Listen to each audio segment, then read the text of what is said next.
Customer के ऊपर उल्टा ब्लेम लगाते हैं। ये बोलते हैं कि आपने क्लच दबा के चलाई होगी, आपने ब्रेक दबा के चलाई होगी।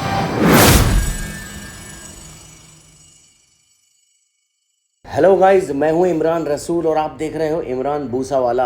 आज मैं आपको बताऊंगा सुपर बाइक सेल करने के नाम पे कैसे कुछ लोग आप लोगों को जो है बेवकूफ़ बनाते हैं और कैसे आपके मेहनत के पैसे बर्बाद कर देते हैं सारे। और यही सब ठीक करने के लिए आपको सब चीज़ पता लगे, इसी सब चीज़ को देखते हुए मैं बताऊंगा आपको आज 8 ऐसे पॉइंट, जो पॉइंट आपने अगर ध्यान में रख लिए सुपर बाइक खरीदने से पहले तो आप कभी मात नहीं खाओगे और आपको कभी कोई बेवकूफ़ नहीं बना पाएगा। और इससे पहले भी मैं 2 वीडियो बना के डाल चुका हूँ। सुपर बाइक, पुरानी यूज्ड सुपर बाइक अगर आपको खरीदनी है तो किस तरीके से खरीदें और क्या क्या चीज़ उसके अंदर ध्यान रखें, डॉक्यूमेंटेशन में क्या देखें, मैंने वो सारी डिटेल वीडियो बना के डाली हुई है। लिंक मैं डाल दूंगा डिस्क्रिप्शन बॉक्स के अंदर और आई बटन में भी आ रहा होगा, आप वीडियो वाली ज़रूर देख लेना। सुपर बाइक खरीदने जा रहे हैं यूज्ड आप तो। फिलहाल अभी इस वीडियो के अंदर मैं 8 ऐसे पॉइंट बता रहा हूँ कि भाई वो पॉइंट आपको याद रखने बहुत ज़रूरी है अगर आप सुपर बाइक खरीद रहे हो तो। सुपर बाइक खरीदने से पहले ये पॉइंट ज़रूर याद रखें। तो शुरू करते हैं, चलो 8 ऐसे point. Point number 1, hidden registration. मान लो आप निंजा ही ले लो, निंजा का दिल्ली में एक्सीडेंट अगर हो गया तो उसमें लोग क्या करते हैं, उसका टोटल लॉस में इंश्योरेंस ले लेते हैं। टोटल लॉस में इंश्योरेंस लेने के बाद उस टोटल लॉस बाइक को अदर स्टेट में रजिस्ट्रेशन करवा देते हैं। दिल्ली का रजिस्ट्रेशन टोटल लॉस में इंश्योरेंस कंपनी ख़त्म कर देती है, रजिस्ट्रेशन उसका ख़त्म कर देती है, आरसी ख़त्म कर देती है। मगर किसी और स्टेट में उसे ठीक करवा के, बाइक को बिल्कुल सही करवा के अदर स्टेट में उसका रजिस्ट्रेशन करवा देते हैं और अदर स्टेट में वो आराम से सेल हो जाती है, उतने की डबल फायदा हो जाता है। मगर जो उस बाइक को खरीदता है वो परेशान होता है, उसमें कॉम्प्लिकेशन आती हैं, दिक्कतें आती हैं। इस चीज़ से बच के रहें और इस चीज़ का ध्यान रखें हमेशा अपने दिमाग के अंदर कि भाई अगर अदर स्टेट के नंबर की गाड़ी आप ले रहे हैं तो उसकी छानबीन अपने स्तर पर ज़रूर कर लें, या फिर आपके अगर कोई दोस्त यार जान पहचान वाले हैं जिनके पास सुपर बाइक है या सुपर बाइक कम्युनिटी में है, उनसे ज़रूर डिस्कस कर लें लेने से पहले। पॉइंट नंबर 2, तो भाई पॉइंट नंबर 2 ये है कि भाई उसकी हिस्ट्री जो है वो हाइड कर देते हैं, हाइड करवा देते हैं, या फिर हिस्ट्री हाइड रहती है बाइक की। अब आप कहोगे कि हिस्ट्री बाइक की कैसी होती है? बाइक की हिस्ट्री होती है ये बाइक का सर्विस रिकॉर्ड, बाइक के साथ कोई एक्सीडेंट तो नहीं हुआ, उसने इंश्योरेंस कितनी बार लिया है और इंश्योरेंस क्यों लिया है, किस लिए लिया है, कौन से पार्ट के लिए इंश्योरेंस लिया है। तो बहुत सारे लोग बाइक सेल करने से पहले हिस्ट्री भी उसकी हाइड रखते हैं, या फिर जैसे अगर उसकी हिस्ट्री खराब होती भी है तो उसकी हिस्ट्री सही बनाने के लिए क्या करते हैं, कंपनी में 1-2 बार जाकर उसकी सर्विस करवा लेते हैं लास्ट टाइम, और उसका रिकॉर्ड जो है वो कंपनी में ऐड हो जाता है। उसी की वजह से मान लो अगर 5 साल से 6 साल से कंपनी में उसने करवाई नहीं है, सर्विस नहीं करवाई कंपनी में 5-6 साल से, और लास्ट में जाके कंपनी में वो अगर सर्विस करवा लेते हैं या ऑयल भी चेंज करवा लेते हैं या फिर फिल्टर भी चेंज करवा लेते हैं तो कंपनी में उसका रिकॉर्ड चढ़ जाता है। तो कंपनी में जब रिकॉर्ड चढ़ जाता है तो जब सेल करने के टाइम नंबर आता है उसका बाइक का, तो वो उसमें कंपनी का रिकॉर्ड दिखा देते हैं कि जी देखो तो कंपनी का रिकॉर्ड है, लास्ट सर्विस हमने कंपनी से करवाई है। लेकिन कस्टमर को ये नहीं पता होता कि भाई लास्ट सर्विस कंपनी से कराई है, इससे पहले कहाँ से होती थी या फिर इससे पहले इसमें क्या दिक्कत थी। ये वाला पॉइंट याद रखना। पॉइंट नंबर 3, तो भाई पॉइंट नंबर 3 है वो बहुत ज़्यादा इंपॉर्टेंट है, बहुत ज़्यादा ध्यान रखने वाली बात है। जब भी आप कोई सुपर बाइक देखने जाते हो, कहीं भी देखने जाते हो, आपने खड़ी हुई बाइक देख ली, उसमें एग्जॉस्ट लगा हुआ है ओरिजिनल, फ्रेम स्लाइडर लगे हुए हैं ओरिजिनल, और अब जब आप लेने के लिए जाते हो उस बाइक को तो उसके अंदर रेप्लिका लगा होता है, कॉपी लगा होता है एग्जॉस्ट का, और उसके अंदर से जो महंगी महंगी एसेसरीज होती हैं वो निकाल के और उसके अंदर लगा देते हैं एसेसरीज कॉपी वाली जो सस्ती मिलती हैं। क्योंकि देखो एग्जॉस्ट सुपर बाइक के जो हैं वो 1.5 लाख, 2 लाख, 2.5 लाख, 3 लाख ऐसे एग्जॉस्ट मिलते हैं, और इतने महंगे एग्जॉस्ट मिलते हैं। तो कुछ लोग क्या करते हैं, उनके एग्जॉस्ट उतार के ओरिजिनल वाले वो अलग से बेच देते हैं इंडिविजुअली, और उसके अंदर 5-10 हज़ार रुपये वाले, 15 हज़ार रुपये वाले कॉपी एग्जॉस्ट लगा के दे देते हैं, जिसकी वजह से कस्टमर ये सोचता है कि हाँ भाई ये ओरिजिनल है। बहुत सारे लोगों को ओरिजिनल एग्जॉस्ट की पहचान भी नहीं होती है कि ओरिजिनल एग्जॉस्ट कैसा होता है, जिसकी वजह से वो भाई काट लिए जाते हैं, उन्हें काट लिया जाता है। तो भाई इस चीज़ का ध्यान रखें, एसेसरीज जो आप देखने जाएं, जो एसेसरीज उसी टाइम पे हो वही एसेसरीज आप डिलीवरी के टाइम पे लें, उसकी फ़ोटो खींच के रख लें, या फिर उसके बारे में आप थोड़ी सी जानकारी लें, वही पार्ट्स के साथ बाइक की डिलीवरी लें। और पॉइंट नंबर 4, भाई चौथा पॉइंट ये है कि बाइक का इंजन चेक करना बहुत ज़्यादा ज़रूरी है। और बाइक का इंजन चेक कैसे करें? भाई देखो, बाइक का इंजन तो आप जब ही चेक कर सकते हो जब आपको उसके बारे में बहुत अच्छी तरीके से नॉलेज हो, या फिर आप किसी सुपर बाइक के मिस्त्री को या फिर अपने साथ किसी ऐसे वेल नोन बंदे को लेकर जाएं जिससे सुपर बाइक की अच्छी खासी नॉलेज हो, चलाने की नॉलेज हो, इंजन के बारे में थोड़ी सी नॉलेज हो।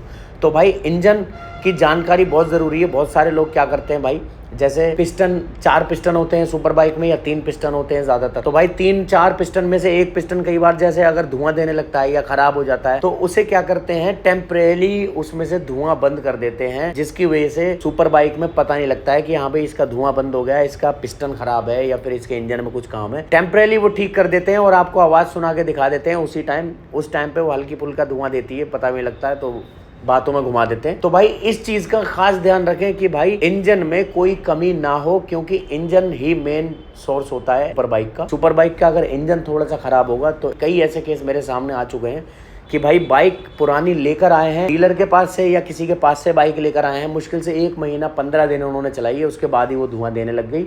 और फिर जब वो कंप्लेन करने जाते हैं, बोलते हैं कि भाई ऐसे हो गया, तो वो कस्टमर के ऊपर उल्टा ब्लेम लगाते हैं। ये बोलते हैं कि आपने क्लच दबा के चलाई होगी, आपने ब्रेक दबा के चलाई होगी, ड्राइव ज्यादा कर रहे होगे। तो सबको पता होता है कि मेरी बाइक के अंदर किस तरीके से मुझे बाइक मेरी चलानी है या फिर किस तरीके से क्लच छोड़ना है। ज्यादा डिटेल आपको अगर चाहिए तो आप मेरी पिछली वीडियो देख सकते हो। मैं सुपर बाइक के बारे में मैंने पेपर से लेके हर चीज़ तक बताया हुआ है कि भाई पुरानी सुपर बाइक अगर आप खरीदने जा रहे हो, बेनेली, बूसा, S1000 कोई सी भी आप खरीदने जा रहे हो, तो क्या क्या किन किन बातों का ध्यान रखें, कौन कौन सी बातों का ध्यान रखें। बाइक की आवाज़ सही आ रही है तो बाइक ठीक होगी, ऐसा नहीं है। तो भाई पॉइंट नंबर 5 अब मैं आपको बता दूं कि भाई पॉइंट नंबर 5 ये है कि बाइक के अंदर आपको पता होना चाहिए बाइक की क्लच प्लेटें ठीक है या नहीं है। ठीक है, अब वो आप कैसे चेक करोगे क्लच प्लेटें ठीक है नहीं है? क्लच प्लेटें आपको तभी पता लगेंगी जब आप वो चलाओगे, पहले गियर में थोड़ी सी भगाओगे आप, तब आपको पता लगेगा क्लच प्लेटें सही हैं या नहीं है। क्योंकि फर्स्ट गियर में अगर आप थोड़ी सी लंबी खींचोगे, थोड़ी सी लंबी भगाओगे तो ओवर रेस बाइक करेगी। ओवर रेस अगर बाइक कर रही है, उतनी भाग नहीं रही है, तो समझ लो उसकी क्लच प्लेटें डाउन है। पॉइंट नंबर 6 भाई, ये पॉइंट बहुत ज़्यादा इंपॉर्टेंट है हर बाइकर्स के लिए, हर सुपर बाइक लवर्स के लिए। भाई पॉइंट नंबर 6 ये है कि आपको कई बार ऐसा होता है कि भाई एक्सीडेंटल बाइक चेप देते हैं और एक्सीडेंटल बाइक उठा के उसे बिल्कुल ठीक करवा के बेच देते हैं, जिसके बारे में हमें पता नहीं लगता है कि हाँ भाई ये एक्सीडेंटल बाइक है या फिर बिल्कुल ठीक बाइक है। ऐसा मेरे कई फ्रेंड्स के साथ हो चुका है, दिल्ली से बाहर कई बाइक लेके गए हुए हैं, मैं नाम नहीं लूंगा उनका। बाइक के अंदर होता है रेडिएटर, लिक्विड कूल होती है और ऑयल कूल्ड होती है। ज्यादातर 1000 सीसी की बाइक जो है वो दोनों होती है, लिक्विड कूल्ड भी होती है और ऑयल कूल्ड भी है। तो जो लिक्विड कूल्ड बाइक होती है उसके अंदर हीटिंग प्रॉब्लम आपको देखना आनी चाहिए। हीटिंग प्रॉब्लम पता होना चाहिए कि भाई हीटिंग प्रॉब्लम होती कैसे है। हीटिंग प्रॉब्लम आपको कैसे पता लगेगी? भाई हीटिंग प्रॉब्लम आपको तभी पता लगेगी जब आप बाइक को स्टार्ट करके थोड़ी देर स्टार्ट रहने दोगे और जब बाइक का फैन चलेगा, जब उसके अंदर गर्मी आएगी और जब उसका कूलेंट सर्कुलेट होगा पूरी बाइक के अंदर, हेड में और रेडिएटर में जब सर्कुलेट होगा, फिर उसके बाद बाइक का पता लगेगा कि हीट होने के बाद बाइक बंद हो रही है या नहीं हो रही है, या फिर रेडिएटर में कोई कमाल तो नहीं दिखाया हुआ है इन लोगों ने। तो इस चीज का पता लगाना बहुत जरूरी है कि, और ये पता ऐसे ही लगेगा क्योंकि ऐसा होता है, मैंने आपको अभी इससे पहले भी बताया था पहले वाले पॉइंट में कि भाई जब भी आप बाइक लेने जाते हो तो आपने देखा होगा सिर्फ आपको स्टार्ट करके रेव करके बंद कर देते हैं फौरन। तो भाई बंद करने पे आपको पता नहीं लगेगा, चलाने में पता लगेगा, स्टार्ट करके छोड़ोगे तब पता लगेगा, तभी आप सुपर बाइक के बारे में पूरा जान पाओगे बाइक हीट कर रही है। जब तक हीट नहीं होगी तब तक रेडिएटर के बारे में पता नहीं लगेगा, जब तक लीकेज के बारे में पता नहीं लगेगा, तब तक किसी भी चीज के बारे में पता नहीं लगेगा। आवाज सुनने से हम जज नहीं कर सकते कि बाइक ठीक है अंदर से या नहीं ठीक। पॉइंट नंबर आ गया 7, डिस्क पैड।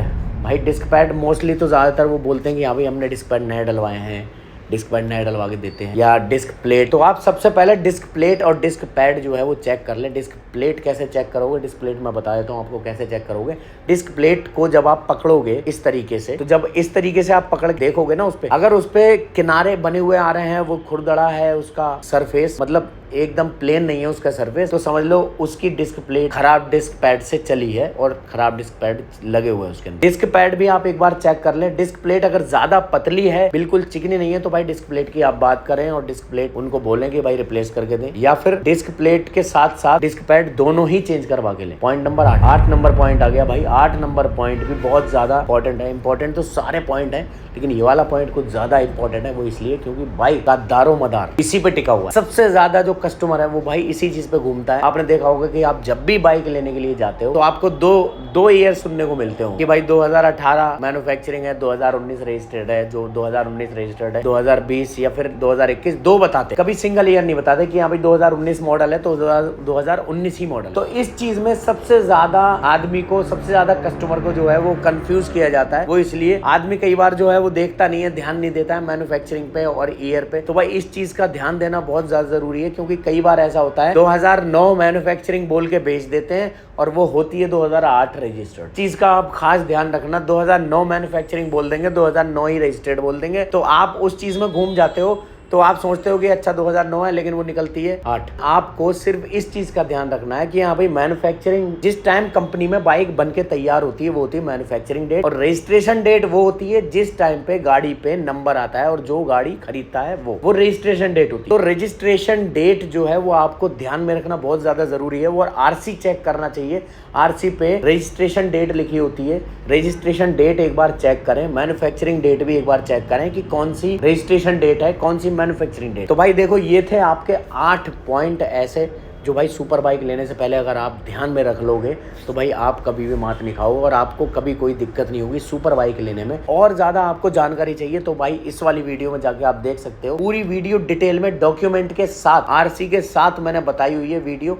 तो भाई मिलता हूँ एक अगली वीडियो के साथ, जब तक के लिए बाय बाय।